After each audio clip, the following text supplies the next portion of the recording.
Hi, this is Annie Fox for Family Confidential, Secrets of Successful Parenting. My guest today is Nicole Cushman. Nicole is the Executive Director of Answer, a national organization based at Rutgers University, dedicated to promoting comprehensive sex education throughout the U.S. Hi, Nicole. Welcome to Family Confidential. Hi, Annie. Thanks for having me. Oh, it's my pleasure. Thanks for making the time. I'm really excited about what we're going to be talking about, which is essentially middle schoolers and the sex talk, except you and I know it's more than one talk. But I was really intrigued to bump into some of the really adorable and very engaging videos at Amaze. And I thought, well, I need to talk to these people because a lot of the work that I do has to do with the social and emotional development of tweens. Mm-hmm. And I love that you've got not just the plumbing talk, but also the feelings part of it. So can you tell me more about how you develop these videos and knowing that it's more than just the plumbing? Absolutely. So Amaze is, first of all, a partnership between three nonprofit organizations, Answer, where I work, Advocates for Youth, and Youth Tech Health. And we really came together to look at what was available for younger adolescents when it comes to sex education. So we're focusing on 10 to 14-year-olds. And we found that there just wasn't a lot of high quality information and resources out there. And when we say high quality, we're talking about information that's both medically accurate, age appropriate, educational, but also that's engaging, that's fun and entertaining, that young people will actually want to watch. Why do you think there was that lack of information that kids would really want to watch? Yeah, it's a good question. I think, there are probably a number of factors. For starters, as a society, we have a lot of discomfort when talking with young people about sexuality. You think? Yeah, it's kind of a pervasive problem. And so we've tended to try to sanitize these conversations and really focus on just the medical and the biological, often excluding these social and emotional aspects that we're going to talk more about today. But I think that has led to a very sort of dry approach to the topic, something very clinical that really ignores the issues that are most salient to young people themselves. So if you talk to young people, as we did, we started out by conducting a lot of focus groups with 10 to 14-year-olds across the country to hear about the kinds of resources that they accessed online, the kinds of entertainment and media that they consumed, and what they were really looking for in a resource. Not only did we learn that there was a huge opportunity to use video, and in particular animation, as we did with Amaze, but we also were able to confirm that the issues that concerned young people were not simply the biological. Yes, they have a lot of questions about their changing bodies, but they're really trying to figure out how to navigate a new landscape when their friendships are changing, when their social environment is evolving around them, and they have different thoughts, feelings, desires that they need a safe place to explore. Yeah, it's such a challenging time because, as you say, I mean, I think the key word about young adolescence is changes. Your body's changing, your relationship with your peers are changing, your relationship with your parents and your siblings are changing. It's all changing at the same time. Right. And this idea of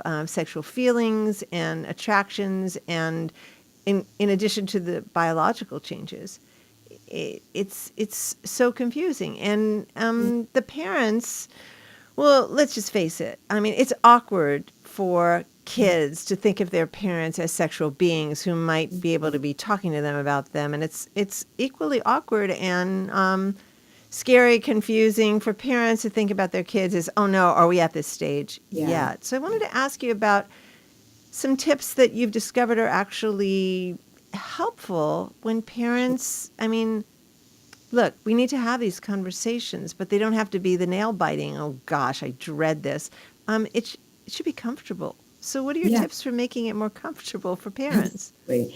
I think, first and foremost, I would note that even though kids might clam up and act really awkward when parents bring these topics up, we know from decades of research that young people actually want their parents to talk to them more about these topics. Oh, we need to repeat that again. Tell me about the research. Yeah, there's lots of polling that shows when you ask teens, who are the biggest influences in your life on sex and dating and relationships, they always name their parents as the number one influence. And they actually say that they want to hear more from their parents about their values, about their expectations about these topics. So even when it might seem like they're not listening and they're tuning us out, they really are paying attention to whatever you say or don't say. And I think that is, equally important to note that silence speaks volumes. So they're picking up on those messages, whether or not you're proactively communicating. So it's really on us as caring adults to be proactive and make sure the messages we send are the ones that we intend to. That's really important. I think it should be reassuring to parents so that if your kid is just sitting there like a lump with with his or her mouth closed, it's not because they're not interested, nor because or that they want you to shut up. Probably just the opposite. And it's important to know that we are influencers. I think a lot of parents feel that as their kids enter into fifth, sixth grade, and that the peer group becomes so much more important, and that their time as primary influencers with their kids is now over. And what I'm hearing you say is not the case. Absolutely. So how do we do it? To go back to your first question about tips, I think, for starters, the earlier we can begin these conversations, the more comfortable they'll be. It becomes How early? Part of our DNA. Yeah. I think it starts with very young children. For instance, teaching toddlers the proper names for their body parts, including their genitals. Mm-hmm.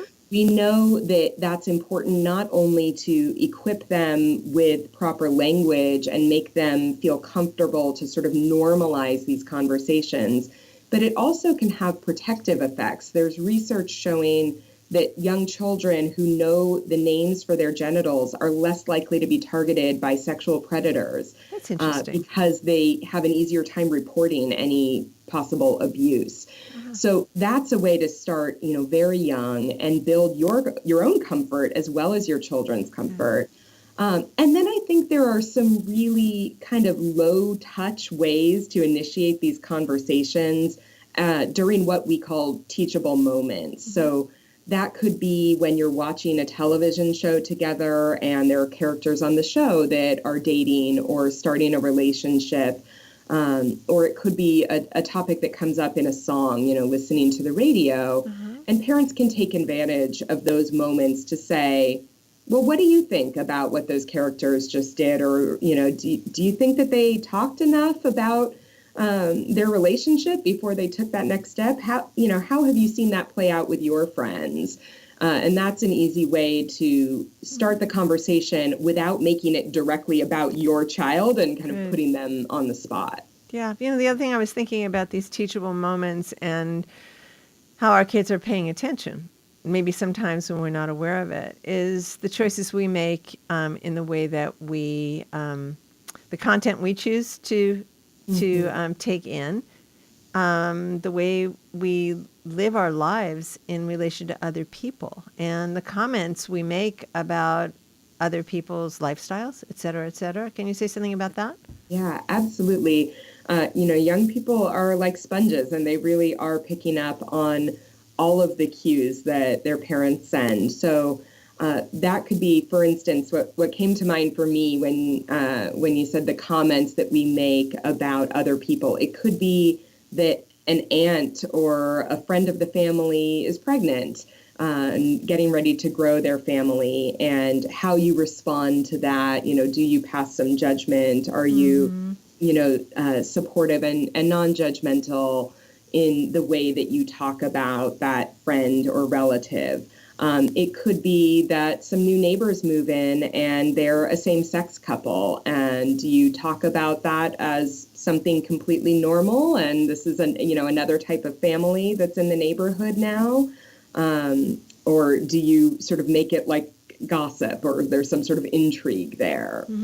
That really sends a message. It does send a message. Nicole, I'm thinking about the values parents say they want to instill and transmit, and what we're actually teaching. I was once kind of in the green room right before going on stage at an educational conference, and happened to look on the wall, which I think doubled as a classroom during regular hours, or at least a faculty room. And on the wall, the statement was, if you're not modeling what you teach, you're teaching something else. Exactly. I thought that was very profound. Yeah. And even though not all teachers are parents, all parents really are teachers. And this is just an area, especially when you think about how from generation to generation these kinds of pieces of information and values and attitudes are passed down. My parents did not talk openly about sex in a way that was, they just didn't. So questions, the message I got from my mom silently was, I'm not comfortable in this area. Don't ask me any questions. So, it's one thing when we've been taught to teach kids how to cross the street and get your elbows off the table and don't chew with your mouth open, and make sure you return your library books on time.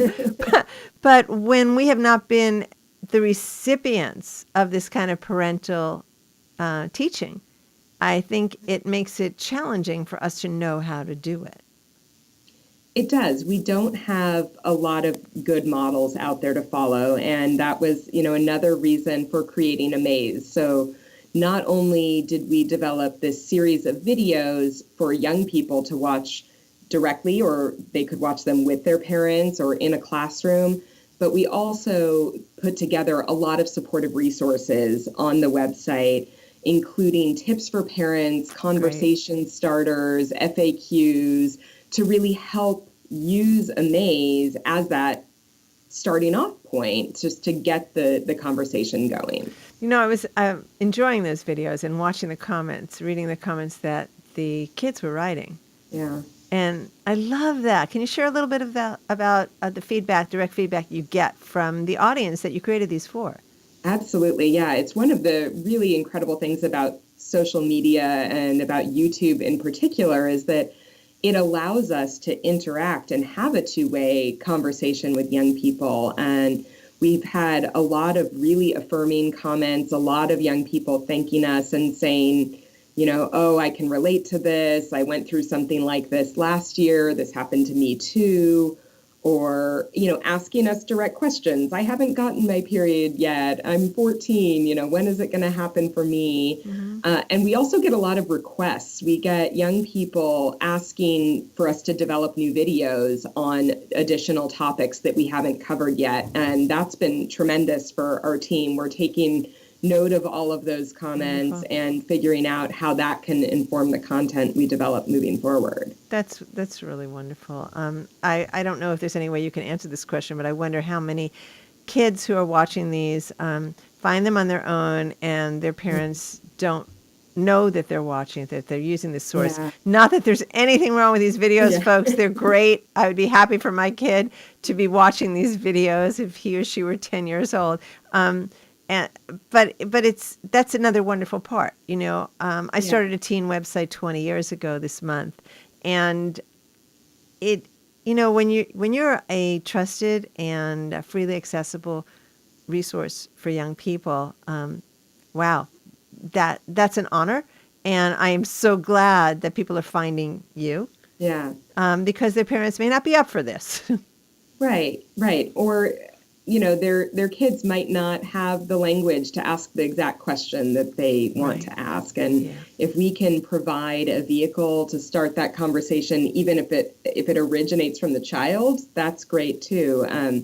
You're right that we don't have data on, who is finding us on their own without their parents' knowledge. That's not something we can track, but we do know that a lot of people are finding us through YouTube itself.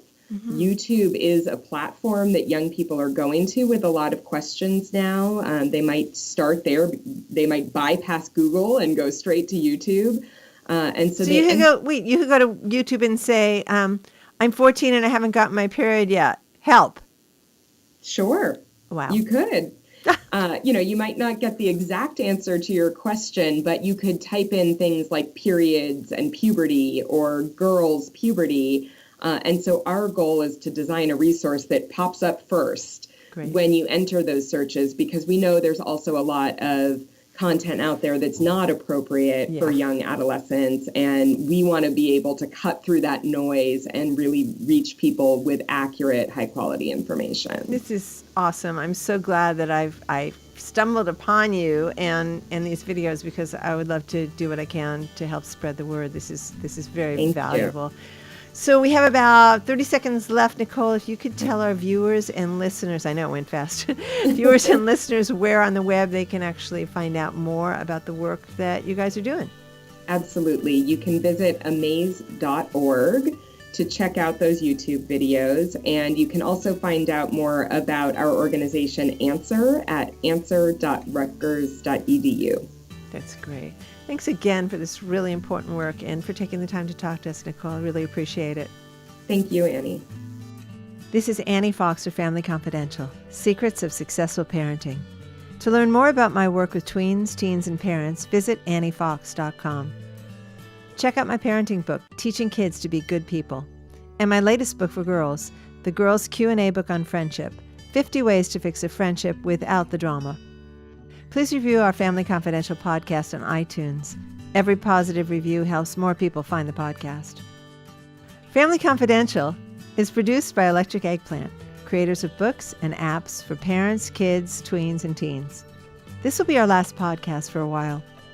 I'm taking an extended break to finish working on my teen novel. While we're gone, we have 133 episodes of Family Confidential for you to enjoy and share with friends. Until next time, happy parenting.